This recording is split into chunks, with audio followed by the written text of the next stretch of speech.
بسم اللہ الرحمن الرحیم۔ شروع اللہ کے نام سے جو بڑا مہربان اور نہایت رحم کرنے والا ہے۔ حضرت علی رضی اللہ تعالی عنہ نے فرمایا، جو سستی کا فرما بردار بنا اس نے حقوق کھوئے، اور جس نے چغل خوری کی بات مانی اس نے دوست کھوئے۔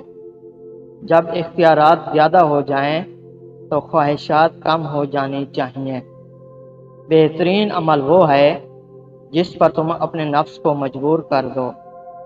اگر کسی کو تمہارے بارے میں اچھا خیال ہو تو اس کو ہمیشہ قائم رکھو۔ ترک آرزو ایک عظیم دولت مندی ہے۔ تکالیف سے نگاہ پھیر لو ورنہ کبھی خوش نہ رہو گے۔ دوست سے حسد محبت کا مرض ہے۔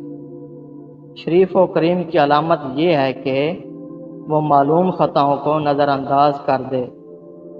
جسے شرم اپنا لباس پہنا دیتی ہے لوگ اس کی عیوب نہیں دیکھتے۔ لالچ کرنے والا ذلت کے بندھنوں میں جکڑا ہوا ہے۔ جس نے اپنا رخ حق کی جانب کیا وہ جہلوں کے نزدیک تباہ ہو گیا۔ انسان موت کا مددگار ہے اور فناہ کا نشانہ۔ اکثر ایک لقمہ کئی غذاؤں کو روک دیتا ہے۔ جب کسی کام سے ڈر لگتا ہو تو اس میں جا پڑو، کیونکہ کسی چیز سے بچاؤ اس سے ڈرنے سے زیادہ اہم ہے۔ لالچ ہمیشہ کی غلامی ہے۔